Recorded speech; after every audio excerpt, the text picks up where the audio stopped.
Week number 5 of the Dream Season 2 starts off with a matchup between the Saints and the Panthers. New Orleans trying to keep first place in the NFC North with a win here today, and it would start off with an Ellard 10-yard touchdown pass to get on the board 7-0. Then later on, Breeze deep, and it's another touchdown for the Saints. Panthers have a mini rally and lose by 7, 28-21. Bengals at 1-3 travel to Jacksonville to take on the first place AFC South leading 2-2 Jacksonville Jaguars. And early on, it would be all Maurice Jones-Drew before Brunell would take to the air and Jackie Smith down the sideline. 73 yards for 6, and Jacksonville extends its lead to 14-0 here in rainy Jacksonville, Florida. And the Jaguars' domination would not end there.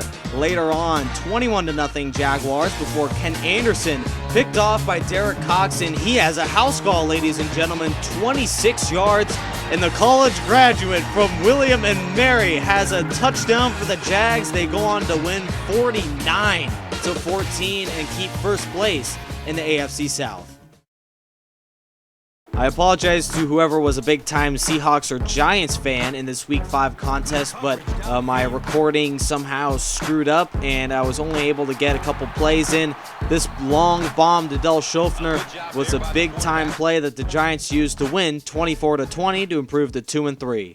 Steelers looking to improve to 4-1 on the season, taking on the struggling 1-3 Titans in a game that will be all Pittsburgh. Franco Harris with 2 TDs on the afternoon. The second, a 14-yard score off the toss to the left side, and the steel curtain for the Pittsburgh Steelers, proving dominant against Steve McNair, who was subbed in the game due to the injury against the steel curtain. Final score 24-7 in a blowout win. Raiders and the Texans, Oakland hoping to improve to 5-0 on the season, traveling to Houston to take on the hot Texans, who early on would get an Earl Campbell touchdown, 7-0 in Houston. Raiders add 2 field goals, but Warren Moon would not be done yet. He scrambles in for 10 yards in the score, and now the Texans lead 14-6 over the undefeated Raiders. But Oakland scores on a touchdown by their offense, and Gus Johnson is proud. Touchdown, Raiders, blow the whistle. And now it's all tied at 14 following a 2-point conversion, but the Texans were not done there. After an Owen Daniels reception, it's 2 yards to the house. Earl Campbell for his second touchdown of the game. The Raiders have a chance to tie it here, but Stabler throws a bonehead pick to Chris Dishman in the red zone for the Raiders. But the Texans were unable to do anything offensively on their following drive. Eddie George just short of the first down, so the Raiders need a play here. 3rd and 10, and the pass is complete. That is Todd Christensen on 4th and 5. This is the game with 12 seconds remaining. Stabler looking to the end zone, and it's incomplete, intended for Bolitnikov, and the Oakland Raiders lose their first game of the season here in Reliance Stadium.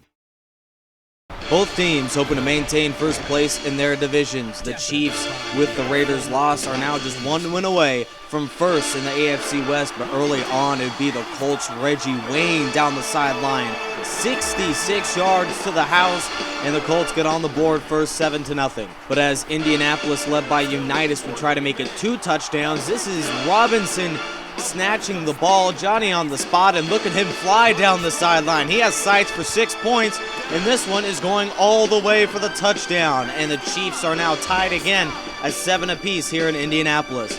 But later on, Johnny Unitas would get into the end zone thanks to an Edgerrin James 13-yard touchdown reception. Colts now up 14-10. But with 4th and goal from the 5, the Chiefs go for it and get a touchdown to Tony Gonzalez to take the lead 17-14. But after this, it would be all Indianapolis in the game as the Unitas to Barry connection burns the Chiefs for a 59-yard score, and they have the lead now 21-17. But the Chiefs, following that touchdown, would look to make things in their favor again with under 4 to go in the 4th quarter. But Len Dawson, feeling the pressure, throws it deep to Antoine Bethea, who gets in front of the pass, and he takes it inside the Chiefs' territory to the 29. And on 3 plays later, Edgerrin James, 6 points, and the Colts go on to win by the 28-17 final, keep the first place tie with the Jags and the Texans. Arizona Cardinals struggling last place in the NFC West, taking on the Minnesota Vikings, who look to blow out the Cards at home. Early on, Scott Mitchell fumbles the football and is picked up by Charlie West, and he's one tackler away from scoring on that one. But later on, it would be Hugh McElhenney that would finish off the drive. 6 points, and the Vikings lead 10-0 here at the end of one. Now, right before halftime, the Vikings get the football back, and Tarkenton back to the air, and Chris Carter back in the end zone. Vikings shut out the Cards and improve to 3-2 and keep pace with the Packers and the Bears. Undefeated 49ers in the 3-1 Baltimore Ravens, and the winner would have a secure spot atop the division of which they are in. Early on, Deion Sanders fumbles the football in an awkward series of events where Geno Hayes recovers, and Deion Sanders is out for 9 weeks. Broken collarbone is the injury status, and that is terrible news for the San Francisco 49ers. This guy is a playmaker, and having him for the rest of the year missed is going to be a huge key injury in the DSFL. Warrick Dunn capitalizes, getting on for the 7-yard score, and the Bucs capitalize. Next 49ers series, another mistake. Shelton Quarles with the pick, and then the Buccaneers would add another field goal. Montana on the next drive. Is this the real Joe Montana? Another interception. Bigger's down to the 39, but he's only able to get a field goal off of this drive after Doug Williams scrambles, and here's another key injury for the Niners. Charles Haley, the sack leader in the entire DSFL, out for 9 weeks with, you guessed it, a broken collarbone. Same injury as Deion Sanders.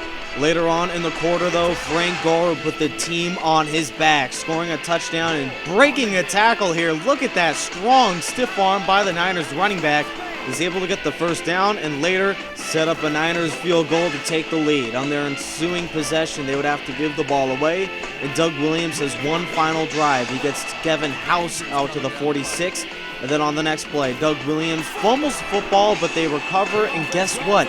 A third straight key injury for the Niners. Fred Dean holding his hip, and it's dislocated. That is the injury concern, out for 8 weeks. On 4th and 7 with the game on the line, Williams incomplete, and the Niners win from there, but several key injuries may hold the Niners back later on.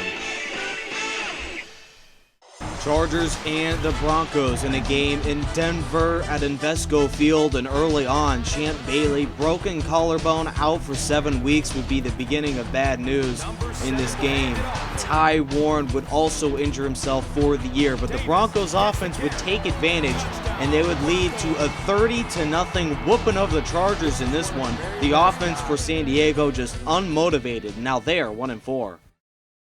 Jets deadlocked at 2-2 on the year, traveling to Gillette Stadium, and the winless Patriots here trying to host their first victory of the year. Well, this will help, throwing it to Randy Moss, 66 yards to the house, and the Patriots make it a double-digit lead, 10-0, and that will be just the beginning for the struggles here for the New York Jets. Jericho Cotchery out of the end zone would fumble the football off of a nasty hit by the Patriots, and Devin McCourty is out into the end zone. 20-0 start, but Cotchery, I can't blame him. He would injure his arm and would be out for the next 2 weeks, but that's a huge blow for the Jets, as he's not only a receiver but a returner on their team.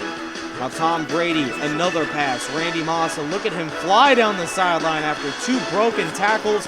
He's gone 79 yards. His sights are on 6 points, and now the Pats lead 27-7. Jets score 10 points in garbage time, and the Pats win their first game of the year. They're now 1-4. Green Bay trying to advance to 4-1 on the year, hoping for a 4-game win streak here, traveling to Atlanta to take on the lowly Falcons. And early on, Amon Green would get into the end zone, with the defense allowing a big mistake. Then offensively, it would be Charles Woodson that would stop them, and he's gone to the house. And look at this end zone celebration, the Heisman, and how fitting, the college superstar gets in the end zone. Final 28-10 Packers. Lions and the Bears in a game that was huge in the NFC North. Even though the Lions are sinking at the bottom of the division, a win here today would prove big time in their push towards the playoffs. Meanwhile, the Bears looking to improve to 4-1, but wouldn't help if Dick LeBeau gets the early interception. Flag is on Chicago and is declined. But the offense getting things going in the first would only bog down towards the end. 3rd down and long, and Bobby Lane would get sacked, and the ball is recovered by the Lions, but that was the story for the Lions today. Lane sacked 4 times in the first half alone. Meanwhile, Chicago struggling their offensive struggles, but would get help from the special teams. Devin Hester, a flag for face mask on the play against the Lions, giving the Bears very good field position. And of course, Chicago takes advantage. Luckman to Hill to get inside the Lions side of the field. And then 3 plays later, Luckman back to the air. And after scanning the field, connects with Mike Ditka, who just runs right around the Lions defense and gets the first down. And then 2 plays later, the same thing happens when Johnny Morris gets past the Lions DB, and he's into the end zone. Bears score first with just over 2 to go in the third, and it's 7-0. Now Lane sacked on his ensuing series, and that is the 6th takedown of the quarterback for the Bears. A strong defensive performance, and the offense chugs out those first downs to win the game. Bears win a slugfest 10-0, but the Lions proving strong in the NFC North. Here are your standings after Week 5 in the DSFL. Texans, Jaguars tied in the South. In the East, the Dolphins and Bills both with 4 wins. In the West, the Raiders get their first loss, still lead there. The Packers lead the North, and in the South, it's the Saints with a 1-game lead. Eagles lost, and their margin is just 1 game, and the Niners are still undefeated at 5-0. In case you missed it, in the DSFL radio, the Eagles at 3-1 were taking on the 3-1 Buffalo Bills in Orchard Park. And early on, Thurman Thomas would get the first score of the game, despite a defensive battle throughout the entire first quarter. Randall Cunningham would have his struggles in the second quarter as well. Darryl Talley getting the better of the Cunningham pass, and he's in Eagles territory. And on a 2nd and 10 from the 29-yard line with just over 1 minute to go in the first half, Eric Moulds in the back of the end zone, and he catches the score that puts the Bills up 14-0 now. And the Eagles were looking to be 3-2, but then Randall Cunningham to Tommy McDonald for their first connection of the day, and that one a 29-yard score. And the Eagles keep it close here in Orchard Park. 3rd quarter now after the Bills tack on a field goal. Tommy McDonald, can he catch a 2nd touchdown so far? Yes, he can. He's in the end zone, wide open touchdown, and the Eagles are within a field goal, and things would get from bad to worse for Buffalo. Jim Kelly with an interception, Asante Samuel with the leaping reception for the INT, and the Eagles take over. But on 2nd and 9, Cunningham feels like he can get a touchdown, and McDonald but throws it right in the hands of Sames, and he's got an interception, and the Bills are trapped at their own 1-yard line. But Thurman Thomas off the right side, and he is gone. 99 yards, a DSFL record for a rush, and this one is going all the way for 6 points. The longest play in Bills history goes to make it a 10-point game here, and the Eagles are stunned. They just allowed the longest play, and they will have to get a mini comeback going. With under 3 minutes to go, Tommy McDonald would change that. He gets past the Bills defense, and Sames gets burned for the long score, and the Eagles are within a field goal of tying this game up. With under 2 minutes to go, the Bills look to run down the rest of the clock, and what an individual effort by Thurman Thomas. He would help the Bills do that. But on 3rd and 10, CJ Spiller would get trapped behind the line, and the Eagles would have under a minute to play, and Cunningham would change that as Terrell Owens and the Eagles would drive down the field. On a 3rd and 10, Cunningham back to the air on a clutch play by Deshaun Jackson to get inside Bills territory, and with 1 play left. Can the Eagles force overtime? The kick is drifting to the right, and they would be unable to convert. And Philadelphia would drop to 3-2 and only 1 game ahead in the NFC East. Here's some of the key injuries in the DSFL. Players will miss a whole bunch of time in the DSFL, 8 weeks, 9 weeks, possibly even the whole season for some of these guys, including a guy like Deion Sanders, an electrifying return man and cornerback for the San Francisco 49ers. He's out for 9 weeks, and that's a huge injury, along with O.J. Simpson out for the year. Now moving on to individual stats. Kurt Warner leads the quarterback rating of all DSFL quarterbacks.